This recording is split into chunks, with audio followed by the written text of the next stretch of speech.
नमस्कार, आपका स्वागत है। मैं हूं मनीषा गुप्ता और इंटरनेशनल मार्केट्स में सोने चांदी की कीमतों में दबाव है। ये एक और ऐसा हफ्ता है जहां पर गिरावट के साथ हफ्ता बंद होते हुए नजर आ रहा है। लेकिन हाल में कई ऐसे चीजें हैं जो सोने को इम्पैक्ट कर रही हैं, जिनका सीधा असर सोने चांदी की खरीदारी पर पड़ सकता है। जैसे मानसून का नॉर्मल होना, लेकिन जून का महीना यहां पर नॉर्मल से बिलो, यानी कि 92% ऑफ एलपीए यहां पर आईएमडी ने कहा है। साथ ही साथ 29 जून तक शादियों का सीजन भी है। डॉलर में मजबूती है, जहां पर हमने 7 हफ्ते के हाईस पर इसे कारोबार करते हुए देखा है। और साथ ही साथ आरबीआई का 2000 रुपए के नोट के सिस्टम से बाहर निकालने की बात का भी असर हमने कैश बाइंग में सोने पर आता हुआ देखा है। इन तमाम चीजों का बुलियन बाजार पर क्या कितना असर पड़ेगा, इस पर चर्चा करने के लिए हमारे साथ आज हैं विघ्नहर्ता गोल्ड के founder and CEO Mahendra Lunia, metal focus के senior consultant Harshal Barot, complete circle wealth solution managing partner Kshitij Mahajan, साथ ही निर्मल बैंक कमोडिटीज के वीपी कुणाल शाह। सभी का कार्यक्रम में स्वागत है। सबसे पहले प्राइसेस पे बात कर लेते हैं, क्योंकि ये एक और ऐसा हफ्ता है, ये एक्चुअली तीसरा ऐसा हफ्ता है जहां पर लगातार हमने गिरावट सोने के प्राइसेस में आते हुए देखी है। कुणाल, कैसे देखते हैं आप? क्योंकि 2080 का हाई था, 2000 भी टूटा, 1950 भी टूटा, जो बाजार को लग रहा था कि एक स्ट्रॉन्ग साइकोलॉजिकल सपोर्ट के तौर पे शायद काम करेगा। अब यहां पर आने वाले हफ्ते के लिए क्या रेंज रह सकती है? मुझे लग रहा है कि ये हमने जो प्रॉफिट टेकिंग देखा है, अगर कल अब यूएस का डेटा देखेंगे, यूएस का GDP better than expected, US पे जॉबलेस क्लेम नीचे आए हैं, और जितने भी डेटा अभी आ रहे हैं यूएस से, कोई भी डेटा अभी तक ऐसा नहीं आया है जो इंडिकेट कर रहा है कि यूएस ने स्लो डाउन या रिसेशनरी फियर्स, डेटा को देख के नहीं लग रहा है। बट इंटरेस्टिंगली अगर आप गोल्ड को भी देखेंगे तो कल यूएस का जीडीपी का डेटा इतना अच्छा आया, for example better than expected, बहुत ज्यादा अच्छा नहीं बट बेटर देन एक्सपेक्टेड। उसके बावजूद भी हमने गोल्ड में कोई करेक्शन देखा नहीं ज्यादा लंबा। तो मेरी राय में ये 1930 से 1950, this is a buying range for gold. We are in a strong bull market and this is just the pause, this is just the correction, this is just the aberration, small aberration. यहां से मुझे gold में कोई ज्यादा मंदी नजर नहीं आ रही है। इफ यू हैव मिस, आपने पहले गोल्ड की रैली मिस की है, then it is the time, ये 300 400 500 रुपए की रेंज में आपको पोजीशन बिल्ड करनी है लॉन्ग। आने वाले महीनों में गोल्ड का आउटलुक अच्छा नजर आ रहा है। ये जो डॉलर में जो अभी स्ट्रेंथ आई है, ये कंटिन्यू नहीं रहने वाली है, it is going to fizzle out going forward. मेरी राय में आने वाले महीनों में शायद रेट कट आएगा ही नहीं, ऐसा धीरे धीरे, even the US economy strong है, but what about if inflation starts coming down? So already interest rates US में, we are in the positive territory right now, inflation is lower than the interest rate. और going forward अगर यहां से inflation और cool off होता है, mainly driven by the housing, housing के price थोड़े भी करेक्ट हो गए, inflation will slide drastically. So dollar, मुझे 105 के ऊपर डॉलर इंडेक्स नजर नहीं आ रहा है, और गोल्ड मैक्सिमम 1930-35, मुझे तो 1950 ये लेवल्स पे भी बाइंग आई एम कंफर्टेबल। और मेरी राय में $20 का प्लस माइनस आप देखिए, ओवरऑल गोल्ड का outlook for the rest of the year looks quite bullish, और अगले हफ्ते के लिए भी मैं तो बाइंग ही रिकमेंड करूंगा। मुझे लग रहा है गोल्ड बढ़ना चाहिए। ऑलराइट, तो तेजी बरकरार रह सकती है और स्ट्रॉन्ग बुल मार्केट का जो सिनेरियो है वो अभी भी इंटैक्ट है यहाँ पर। हर्षल, अगर हम डॉलर इंडेक्स की बात करें, और जैसे कुणाल ने कहा कि बहुत ज्यादा तेजी यहाँ पर देखने को मिलेगी, ऐसा नहीं लगता। और डॉलर इंडेक्स एक काफी इंपॉर्टेंट चीज रही है, क्योंकि काफी सेंसिटिव रहता है सोना और चांदी दोनों ही डॉलर इंडेक्स को। और अगर पिछले 3 दिनों की ही बात की जाए, रादर पिछले हफ्ते की बात की जाए, तो 3% की बढ़त हमने यहाँ पर डॉलर इंडेक्स में आते हुए देखी है। कैसे देखते हैं आप इसे? तो देखिए मनीषा, एक तो डॉलर इंडेक्स में जो मूव था, ऑब्वियसली डाउन साइड में थोड़ा ओवर स्ट्रेच हो गया था। और रीसेंट जो हमें प्राइस मूवमेंट्स देखने मिल रही है, बोथ डॉलर और सोना और चांदी में जो मूवमेंट देखने मिले, उससे ये बहुत क्लियर है कि मार्केट की जो एक्सपेक्टेशंस थी इंटरेस्ट रेट्स को लेके, वो बहुत ही ज्यादा ऑप्टिमिस्टिक प्रूव हो रही है। कि जैसे आप डेटा देख रहे हैं यूएस से जो कंसिस्टेंटली आ रहा है, of course there is an element के थोड़ा स्लो डाउन यूएस इकोनॉमी में हो रहा है, बट कहीं भी अभी तक ये क्लियर इंडिकेशन नहीं है कि रिसेशन आएगा यूएस में। इसका मतलब ये है कि यूएस इंटरेस्ट रेट जो मार्केट एक्सपेक्ट कर रही है कि बहुत aggressively over the next 6-8 months के फेड रेट कट करेगी, वो कहीं ना कहीं शायद नहीं प्रूव होगा। हमने रिसेंटली देखा है कि जून जुलाई दोनों में रेट हाइक्स की प्रोबेबिलिटी वापस मार्केट में इन्वेस्टर्स प्राइस इन करने लग गए हैं। तो आई थिंक ये सब जो है वो डाउनवर्ड प्रेशर गोल्ड पे डेफिनेटली एक्सर्ट करेंगे। मुझे लगता है कि क्योंकि अभी भी डेट सीलिंग की इशू फर्मली रिजॉल्व नहीं हुई है, तो आई थिंक नीचे में फिर भी गोल्ड अभी भी सपोर्ट ले रहा है कुछ टेक्निकल लेवल्स पे। बट मुझे लगता है कि एक बार ये रिजॉल्व हो जाएगा तो हमें एक सस्टेन सेल ऑफ गोल्ड में देखने मिल सकता है। तो जिस सस्टेन सेल ऑफ की आप बात कर रहे हैं हर्षल, कहाँ तक आता हुआ उसे आप देखते हैं? आपके सपोर्ट लेवल्स फिर क्या हैं? सो इमीडिएट टर्म्स में 1910 के आसपास टेक्निकल सपोर्ट लेवल्स है, बट इवेंचुअली हमें लगता है कि मार्केट्स $1800 की तरफ स्लाइड करेगा by the end of this year और early next year. So I think एक जो इम्पोर्टेंट लेवल था 1950, उसके नीचे मार्केट ने कल एक बार तो डेफिनेटली टेस्ट किया है। So let's wait and watch. I think immediately 1950 के नीचे नेक्स्ट सपोर्ट लेवल्स 1900 1910 के आसपास है। और हर्षल, यहाँ से अगर हम $100-150 तक की मंदी यहाँ पर आता हुआ देख रहे हैं तो क्या फैक्टर्स हैं उसके लिए?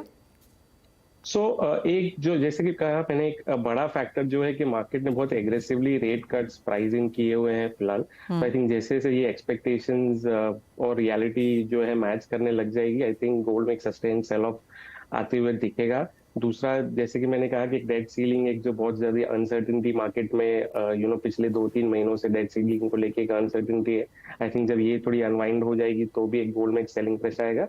और इवेंचुअली जो हमारा बेस केस है कि अगर यूएस रिसेशन अवॉइड कर देता है तो इक्विटी मार्केट्स स्पेसिफिकली यूएस में वापस अच्छा परफॉर्म करने लग जाएंगे। इसका मतलब ये है कि इंस्टीट्यूशनल इन्वेस्टर्स है, जो बड़े इन्वेस्टर्स है, डेफिनेटली वो rotate out of gold towards equity investments करेंगे, जिससे गोल्ड प्राइस में एक सेल ऑफ देखने मिल सकता है। और कुणाल, आपका क्या रिस्पॉन्स है उन तीनों ही पॉइंट्स पे? See, markets are not pricing in rate cuts right now. Markets are pricing in pause. So we are going to see a pause for the longer time. And there is one more case which is happening is quantitative tightening. So the eventual impact of the quantitative tightening on the US economy. So even I'm not considering recession as a base case scenario, but I'm considering a slowdown in the economic activity going forward. So मेरी राय में interest rate cut की तो कोई जगह ही नहीं है।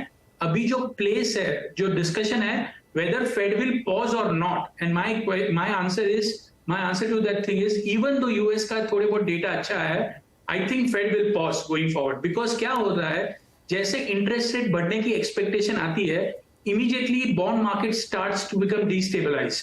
You see a short term spike in interest rate, जो 2 ईयर 5 ईयर बॉन्ड यील्ड्स है वो जोर से बढ़ जाती है। So it is going to be very difficult for Federal Reserve to service this sharp rise in the interest rate. Short term जो borrowing cost बढ़ जाती है उसको सर्विस करना धीरे धीरे फेड के लिए डिफिकल्ट होने वाला है। सो एक साइड पे ये सिनेरियो है और दूसरी साइड पे सिनेरियो है, अगर वो पॉज करते हैं तो यहां से डॉलर इंडेक्स नीचे आएगा तो इन्फ्लेशन बढ़ जाएगा कि नहीं। सो ये अनसर्टन माहौल में हम जी रहे हैं राइट नाउ। सो आपके पास अगर कुछ इंश्योरेंस है अभी फिलहाल तो वो है गोल्ड। सेंट्रल बैंक्स ये पॉलिसी में से एग्जिट करेंगे नहीं करेंगे, इसकी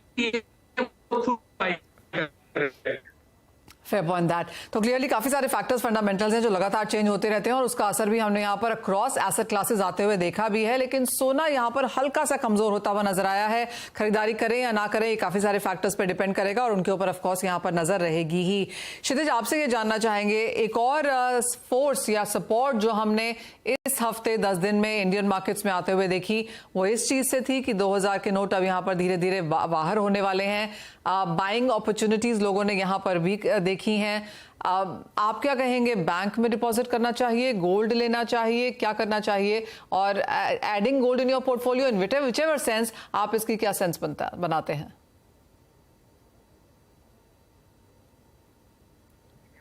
क्षितिज, आप म्यूट पर हैं। My bad. लेजिटिमेट की बात करते हैं, अगर 2000 के नोट जो आपके पास हैं आप उनको डिपॉजिट करें बैंक में। गोल्ड अदरवाइज ऑल्सो आपके पोर्टफोलियो में 5 से 7% होना ही चाहिए। और मुझे ट्रेडिंग ना स्टॉक्स के बारे में कुछ आइडिया है ना गोल्ड के बारे में है, मैं तो ओवरऑल एसेट एलोकेशन की बात करता हूँ, क्योंकि गोल्ड एक अच्छा हेज है। देखिए 5 साल का रिटर्न भी आपको ऑन एन एवरेज 12.5-13% में कंपाउंडिंग है। लास्ट ईयर का रिटर्न अच्छा है। लॉन्ग रन में गोल्ड ने 9% प्लस रिटर्न दिया ही है अगर आप देखें। और ये तो अभी टैक्सेशन चेंज हुआ है इस साल से, पहले आपका गोल्ड का टैक्सेशन फिक्स इनकम में आपको टैक्सेशन की तरह बेनिफिट देता था। सो गोल्ड एक अच्छा हेज है, जो जब भी कोई अनसर्टेनिटी मार्केट में आती है गोल्ड उसमें बढ़ता है। Seems like things will start looking up in a quarter or two.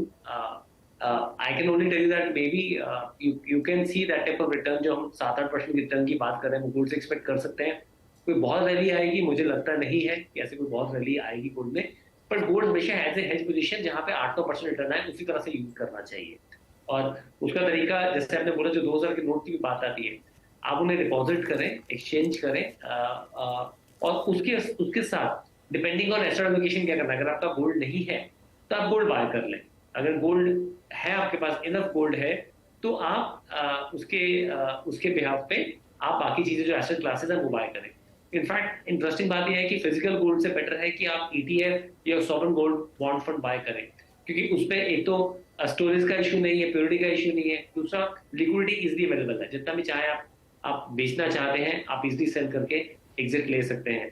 I think सही तरीका यही है गोल्ड को बाय करने का भी, जहां पे ना आपको स्टोरेज का प्रॉब्लम हो ना प्योरिटी का प्रॉब्लम हो, एट द सेम टाइम आपके पास वो बहुत इजीली रिडीमेबल फॉर्म में हो, तो वो फॉर्म आपकी ETF या फिर सॉवरेन गोल्ड बॉन्ड फंड हो सकती है। एंड उसके लिए आपको बैंक में पैसा डालना पड़ेगा, क्योंकि वो इन करारे नोटों से जो आप दिखा रहे हैं नहीं मिलेगा, उसके लिए आपको चेक काटना पड़ेगा। जी क्षितिज, एक और फॉलोअप सवाल है आपसे। तो जैसे बात की जा रही है कि सोना $1800 भी जा सकता है, सोना शायद आके जाके $2100 प्रति आउंस भी जा सकता है। दोनों ही सिनेरियोज में आपको लगता है जहां पर भी सोना जाए, जो भी अभी फिलहाल यहां पर करंट लेवल्स हैं, आपके पोर्टफोलियो में 5 to 7% गोल्ड होना चाहिए?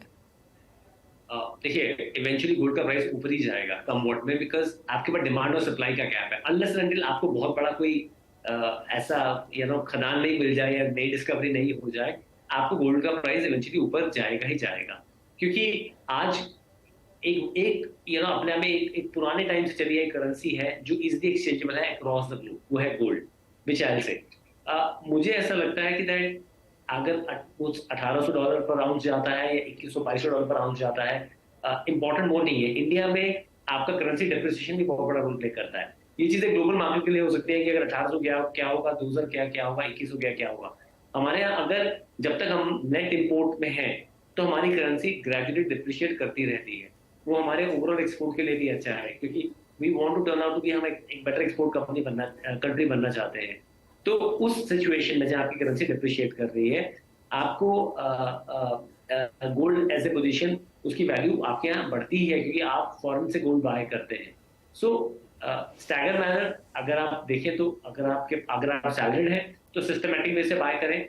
जहां पे अपॉर्चुनिटी मिलती है, जैसे 2-3 और यहाँ पे विशेषज्ञ हैं उन्होंने बताया, आज जहां अपॉर्चुनिटी मिलती है, अगर लमसम भी पड़ा हुआ है तो भी आप उसे अगले 1.5 से 2 महीने के अंदर उसे डिप्लॉय कर दें, बिकॉज एक अच्छी अपॉर्चुनिटी मिलेगी जहां पे डाउनफॉल आएगा गोल्ड में आपको। बट हैविंग सेड दैट, बहुत कोई अच्छी स्ट्रॉन्ग रैली आ जाएगी, I have my doubts, because मुझे लगता है ग्लोबली चीजें बेटर होंगी और आपके पास अदर एसेट क्लासेस में पैसा ज्यादा मूव करेगा। जैसे कि हमने देखा real estate across the globe, respective of US में प्रॉब्लम है, इंटरेस्ट रेट 7% प्लस चले गए हैं, फिर भी रियल एस्टेट अच्छा कर रहा है वहां पे, कनाडा में अच्छा कर रहा है, इंडिया में अच्छा कर रहा है। सिमिलरली इक्विटीज आने वाले टाइम में मुझे लगता है बेटर करेंगी। बट येस, 5 से 7% कम वॉट में आपके पोर्टफोलियो में as a hedge position gold की होनी ही चाहिए। ऑलराइट, तो परफेक्ट पोर्टफोलियो कैसा दिखता है क्षितिज, उसके बारे में आपसे बात करेंगे ही, लेकिन महेंद्र लुनिया जी को भी यहाँ पर चर्चा में जोड़ते हैं। महेंद्र जी, जैसे क्षितिज ने कहा कि 2000 नोट पहले आप बैंक में डालिए और इट्स बेटर कि बाय आप फिजिकल गोल्ड ना करें, किसी तरीके से यहाँ पर digital gold, sovereign bond, gold bonds, वो सब यहाँ पर बाय करें। क्लियरली आप यहाँ पर काफी पुश करते रहे हैं डिजिटल गोल्ड की इंपॉर्टेंस को। कैसे देखते हैं आप उस ग्रोथ को, जिस तरह के प्राइसेस मूव करे हैं, किस तरह का इम्पैक्ट, किस तरह का पैटर्न यहाँ पर रहा है? मैडम, अगर आप देखो ना कि गोल्ड के जो प्राइजेस है, या तो फिर अभी 2000 नोट की सिनेरियो में अगर हम गोल्ड की बात करते हैं, तो यहाँ पे लोगों का एग्रेसिवली गोल्ड लेने के लिए वो सामने आते हैं। और हमने हमारे कई भाई बंधुओं को देखा है कि अननेसेसरी उसे वेटेज देते हुए उन्होंने उसके प्राइस भी कई हद तक बढ़ाए हुए थे। मैं आपको यहाँ पे बता दूं कि गोल्ड की जो प्राइजेस आज एक्चुअली मेन बोर्ड पे, या तो फिर यहाँ पे देखोगे आप 60,000 के करीब चल रहे हैं, लेकिन अगर आप 2000 के नोट लेके जाते हो वहां पे और अगर गोल्ड खरीदना का चाहते हो तो उसके प्राइजेस उनकी तरफ से तकरीबन 64-65 हजार के करीब लेते हैं। तो ये उनके लिए एक नुकसान वाली चीज है। क्षितिज ने बहुत अच्छी तरीके से बताया कि अगर आप गोल्ड में इन्वेस्टमेंट करना ही चाहते हो तो यस, आप डिजिटल गोल्ड में इन्वेस्टमेंट करिए, आप अपने सोवरिन गोल्ड बॉन्ड में इन्वेस्टमेंट करिए, उसका और एक फायदा भी मिलेगा आपको। जैसे गोल्ड जितने दिन तक भी आपके पास रहेगा, उसके बाद आपको अगर 6 महीने रखा है तो एटलीस्ट 1.25% आपके सेविंग अकाउंट में उसका ब्याज भी आ जाएगा। This is a very good, जो क्षितिज ने अभी बताया, दैट्स अ वेरी गुड ये सॉल्यूशन है। आजकल अगर लोगों के पास 2000 की नोट पड़ी है तो उसके लिए तो मैं पहले भी डिजिटल गोल्ड को प्रमोट करता था हमेशा। आज भी मैं वही चीज कहूंगा कि आप डिजिटल गोल्ड में ही इन्वेस्टमेंट करिए। अगर आप फिजिकल में जाना चाहोगे 3% का जीएसटी लगेगा। दूसरी चीज, जब आप बेचने के लिए जाओगे तो वहां पर भी रेट में आपको फर्क हो जाता है, फिर आपका नुकसान तो वहां पे दोहरा हो जाता है। यहाँ पर अगर सोवरिन गोल्ड बॉन्ड में करते हो आप तो आपको एटलीस्ट प्राइस सही मिलता है, बेचने के बाद भी आपको प्राइस सही मिलता है, साथ में आपको ब्याज मिलता है। तो काफी सारे फायदे ऑफ कोर्स हैं यहाँ पर डिजिटल गोल्ड खरीदने के। अगर आपके पास 2000 रुपए हैं और अगर आप बैंक में जमा करा पाए तो बहुत बेहतरीन है। अदरवाइज जिस तरह से हमने देखी हैं खबरें आती हुई कि सोना और काफी दूसरी चीजें लोग यहाँ पर खरीद ही रहे हैं। लेकिन इसी के साथ एक ब्रेक के लिए भी रुकेंगे, लौटेंगे तो यहाँ पर बात करेंगे एक परफेक्ट पोर्टफोलियो की, साथ ही जानेंगे कि मानसून का यहाँ पर किस तरह का इम्पैक्ट रह सकता है और आगे ऑफकोर्स यहाँ पर शादियों का सीजन भी है, वहां पर सोना कैसी परफॉर्मेंस देगा बताएंगे आपको।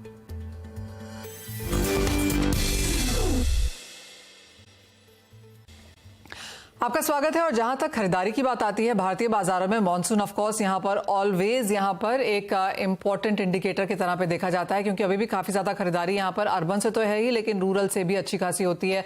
महेंद्र जी, आप इस को कैसे देखते हैं? ऑफ कोर्स डिजिटल खरीदारी की बात तो यहां पर है ही, लेकिन मॉनसून और सोने का एक कोरिलेशन जो हम इतने सालों से देखते आए हैं, और क्योंकि अब हम मॉनसून सीजन में यहाँ पर स्टेप इन कर रहे हैं, कितना बदलता हुआ नजर आया है? 2023 कैसा रह सकता है? आफ्टर कोविड की बात करूंगा मैं यहाँ पे जी, क्योंकि काफी सारे लोगों का जो गोल्ड इन्वेस्टमेंट का नजरिया है अभी बदलने लगा है। उसके कारण आपका कई बार ये शो भी रहा है, कई बार लोगों का, और यहाँ पर जो स्थिति जैसे बंदे हैं या हम लोग ज्यादातर गोल्ड में डिजिटली जाने के लिए हम पुश करते हैं, उसके कारण लोगों का इन्वेस्टमेंट की तरह देखने का नजरिया बदल गया है।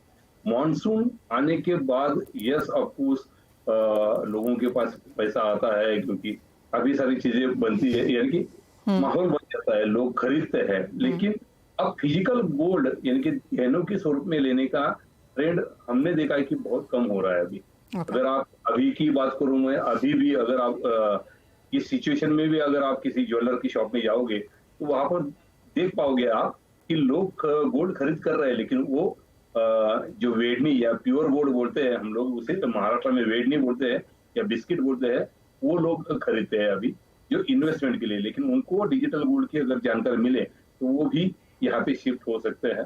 और यस, मैं यहाँ पे देख रहा हूँ कि गोल्ड के प्राइजेस बहुत अच्छी तरीके से बढ़ने की संभावनाएं है। कुणाल ने भी बताया कि अभी ये बहुत अच्छा लेवल है यहाँ पे बाय करने के लिए। हमें भी ये चीज अच्छी लगती है कि लोगों ने यहाँ पे इन्वेस्टमेंट करना चाहिए गोल्ड में, क्योंकि आगे के 1-2-4 महीने में आपको गोल्ड के रेट थोड़े बहुत आगे बढ़ते हुए दिखेंगे। पॉसिबली मैं यहाँ पे ये कहूंगा कि 61,000 भी हमें देखने को मिल सकता है। ओके, तो तेजी बरकरार रह सकती है और मॉनसून से कोई बहुत बड़ा इंपैक्ट अब यहां पर बनता हुआ नजर नहीं आ रहा, क्योंकि स्मॉल टिकट साइज में भी लोग यहां पर डिजिटल खरीद लेते हैं और इन्वेस्टमेंट के तौर पर नॉन ज्वेलरी आइटम्स भी खरीदते हैं। क्षितिज, आपने हमें पहले बताया कि एक पोर्टफोलियो में 5 to 7% गोल्ड होना चाहिए, बाकी इक्विटी बाजार यहां पर काफी बेहतर होने की भी उम्मीद है आगे जाकर। तो अगर इसे अप्रोक्सीमेटली आप डिवाइड करना चाहें एक इन्वेस्टर के लिए, कैसे करेंगे? तो मुझे क्या लगता है कि देखिए, रिस्क एपेटाइट डिफाइन करता है, आपका गोल्ड प्लान डिफाइन करता है, और कितने टाइम के लिए आप इन्वेस्ट करना चाहते हो डिफाइन करता है आप कितना इक्विटी लीजिए। जो भी इन्वेस्टर ये आपका कार्यक्रम देख रहे हैं, अगर वो 5 साल से ऊपर के लिए इन्वेस्ट करना चाहते हैं तभी अपने इक्विटी एज एसेट क्लास को अपने पोर्टफोलियो में ऐड करें।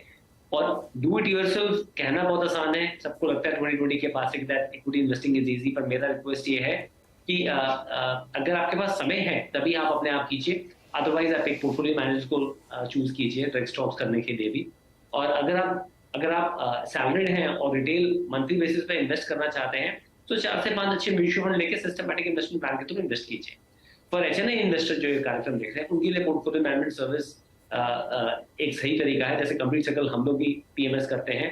अदरवाइज आप देखिए 24/7 जॉब है, आपके पास रिसर्च टीम है, आपके पास सॉफ्टवेयर है कि नहीं है, आप प्रोमोटर से मिल रहे हैं, अर्निंग नंबर्स ट्रैक कर रहे हैं नहीं कर रहे हैं, तो उसके बाद आप इक्विटी में इन्वेस्ट कीजिए। हाँ, एक ग्राउंड रूल ये होता है 100 माइनस एज आप इक्विटी में इन्वेस्ट कर सकते हैं, बट वो अगेन डिपेंड करता है कि आपका रिस्क एपेटाइट क्या है। अगर ज्यादा है तो आप ज्यादा भी जा सकते हैं, बट मान लीजिए ऑन एन एवरेज अगर आप मुझसे कोई मिड 30s में है, मिड 40s में है, उसको 60 to 70% पोर्टफोलियो इक्विटी में इन्वेस्ट करना चाहिए। 20-25% पोर्टफोलियो जो अपना है वो फिक्स इनकम में रखना चाहिए, जिसमें अच्छे डेट फंड्स अवेलेबल हैं, और 5 से 7% गोल्ड में रखना चाहिए। और रियल एस्टेट ऑब्वियसली मैं इसलिए डिफाइन नहीं कर रहा हूँ कि रियल एस्टेट इंडिया में ज्यादातर इन्वेस्टर्स के पास अलग होता है, वो उसको अपने क्या कहते हैं फिजिकल वेल्थ में या फिर जो इजीली रिडीमेबल वेल्थ में काउंट नहीं करते हैं, तो वो अलग होता है। और just to add to what अभी महेंद्र जी ने बोला, जो देखिए विलेजेस में आज भी ना हमारे इंडिया में गोल्ड का एस्थेटिक वैल्यू बहुत ज्यादा है, एंड मैं बिल्कुल इनकी बात से एग्री करता हूँ कि दैट जो डिजिटलाइजेशन इंडिया का जितना रेवोल्यूशन हुआ है वो दुनिया में आई थिंक किसी कंट्री में नहीं हुआ होगा। सो आई थिंक तरीका वही होना चाहिए, पर आज भी काफी लोग वो ज्वेलर शॉप तक जाते हैं क्योंकि वो जो एंड प्रोडक्ट खरीदना चाहते हैं यू नो वो आज भी फिजिकल गोल्ड लेते हैं, और लगता है कि बिकॉज इस बार भी मॉनसून आपका 96% तक नॉर्मल रहने वाला है, तो चांसेस है दैट आपका डिमांड जो है थोड़ी लोकल इंडियन डिमांड जो है वो बढ़ेगी गोल्ड। ऑल राइट, तो डिमांड यहाँ पर बढ़ने वाली है, वो एक सपोर्ट यहाँ पर डेफिनेट है। लेकिन जाते जाते कुणाल आपसे जानना चाहेंगे कि चांदी के प्राइस भी अब यहाँ पर क्या है? तेजी है, इवन सिल्वर में भी तेजी है।